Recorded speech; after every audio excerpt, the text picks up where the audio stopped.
فأما من أعطى واتقى وصدق بالحسنى فسنيسره لليسرى.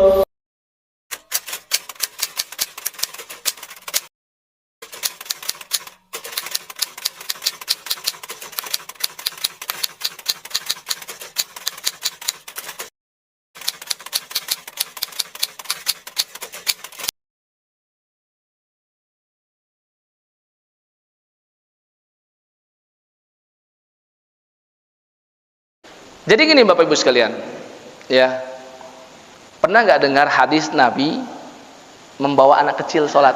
Pernah nggak? Pernah kan dengar? Ya, beliau pernah membawa cucunya dari putri beliau yang bernama Zainab. Beliau punya putri namanya Zainab bintu Muhammad. Zainab punya putri lagi namanya Umamah. Ya, Umamah ini berarti cucu Nabi perempuan. Dibawa Nabi ketika sholat. Dalam riwayatnya begini ceritanya, Rasulullah SAW ketika berdiri menggendong Umamah. Berarti bersedekapnya Rasul ini letakkan, ini pegang bayi, ya. Atau bisa juga bayinya kalau masih kecil banget karena belum kuat kan, sesuaikan saja Pak. Ya fleksibel kok syariat tuh, nggak ribet. Ya, sesuaikan saja karena bayi belum bisa duduk, ya harus nempel, ya sudah bersedekapnya sambil meluk bayi. Ini fleksibel sifat yang begini, ya boleh ini terus gendong, sesuaikan dengan umur si anak. Boleh juga si anak begini kita gendong. Intinya Nabi pernah gendong bayi ketika sholat, berarti kan bawa bayi kan. Dan tahu nggak, Nabi itu jadi imam atau makmum? Imam. Berarti kalau ada sikap Nabi agak lama sholatnya, ini mengganggu jamaah gak? Ganggu gak? Ganggu dong, apalagi jadi imam. Ganggunya nggak skala mikro gitu, tapi semuanya, ya kan? Terus dikisahkan setiap kali Nabi ruku dan sujud, Nabi letakkan Umamah ke bawah. Jadi pas lagi Allahu Akbar, ya begini letakkan, ya kadang juga begini, pokoknya kadang diletakkan kadang nggak, pas berdiri gendong lagi. Jadi intinya ada riwayat nggak Nabi bawa anak kecil? Ada kan?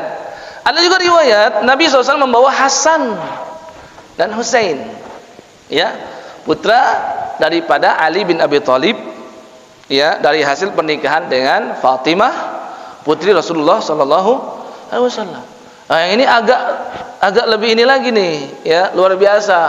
Kalau tadi nggak terlalu mengganggu jamaah, yang berikutnya Hasan Husain main kuda-kudaan. Nabi sedang kondisi sujud, ya kan? Apa yang dilakukan Nabi? Ya, Nabi memperlama sujudnya. Sampai-sampai sahabat yang di saf yang pertama ketika sujud, aduh, takutnya Nabi wafat lagi. Karena kan ada kan orang yang sujudnya lama banget ternyata wafat, dan itu termasuk husnul khotimah, ya. Mudah-mudahan kita dikaruniakan itu juga. Ya. Maka sahabat ada yang berani ngangkat kepala penasaran. Ternyata pas diangkat, waduh, Nabi jadiin kuda sama Hasan Husain. Ya, mereka loncat-loncat begitu kan. Kata para sahabat, sujudnya begitu lama. Ini merugikan jamaah enggak? Merugikan dong. Ya kan? Apalagi kalau bapak-bapak yang udah kepala 6, kepala 7 tuh kan. Itu kan udah pengapuran tuh. Ya lututnya ampun-ampunan itu. Ya, ini lama banget. Ternyata Nabi biarkan sholatnya lama demi kenyamanan si cucunya untuk sholat. Jelas enggak?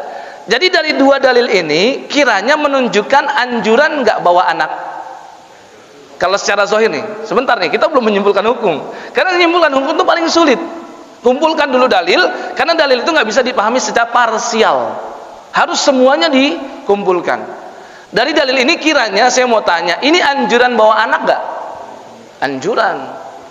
Karena mengajarkan anak cinta masjid, mengajarkan anak tentang sholat berjamaah dan membiasakan mereka untuk melakukan sholat berjamaah, ya. Tapi kalau mau ditanya lagi, apakah Nabi setiap hari bawa anak ini? Pertanyaan berikutnya kan, setiap hari enggak, ini momen-momen tertentu. Barangkali ya kita sebagai pasangan muda, ya anak tapi cepat lahirnya udah 3, Ini kan harus disiasatin.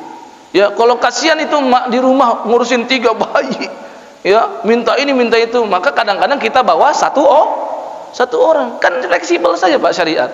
Ya, maka akhirnya dari sini ulama mengatakan anjuran membawa anak-anak ke masjid sifatnya itu tidak seterusnya, hanya satu. Ya, yang kedua ada dalil dari Nabi yang semakin menguatkan pendapat ini. Nabi SAW bersabda, muru auladakum bisolah, perintahkanlah anakmu untuk sholat. Wahum abna'u sab'i sinin, ketika dia sudah berumur 7. Kenapa masih ada ungkapan dari Nabi angka 7? Karena umumnya anak di bawah umur itu kerjanya apa Pak? Main, lari-lari, sono kemari. Ya, udah bawa anak di sop 1 di tengah lagi. Ya kan? Maka si anak apa? Pertama memutus soft. Misalkan sekarang lagi pandemi, jaga jarak. Enggak. Udah sekarang kita udah menyatu nih. Dari MUI juga sudah menyatu, ya. Maka sepatutnya jangan putuskan soft. Kalau ada anak nggak tepat diletakkan di tengah. Mohon yang bawa anak tinggal disiasati. Ya, DKM juga jangan marahi dan menolak. Karena bunyi hadisnya tadi ada anjuran bawa dan bawanya nggak setiap hari. Ini menunjukkan ada anjuran tapi perlu ada catatan supaya disesuaikan saja. Ya, DKM jangan gusir sampai ada tulisan tuh Pak. Ya, kadang saya lihat di masjid tuh. Ya, anak-anak di bawah 5 tahun nggak boleh ke masjid. Ya, ini bisa bahaya, ada trauma negatif. Saya temukan itu beberapa remaja. Saya tanya kenapa nggak masjid? Dulu saya waktu masih kecil Pak Ustadz, saya dimarahin sholat taraweh. Ya, ngapain? Ya saya lempar-lempar sejadah kena imam. Ya iyalah dalam hati saya. Ya kan? Saya dimarahin sama DKM, nggak boleh ke masjid. Ya, mulai saat itu saya nggak mau ke masjid sampai udah gede. Kalau kayak gini Pak, DKM-nya dosa nggak?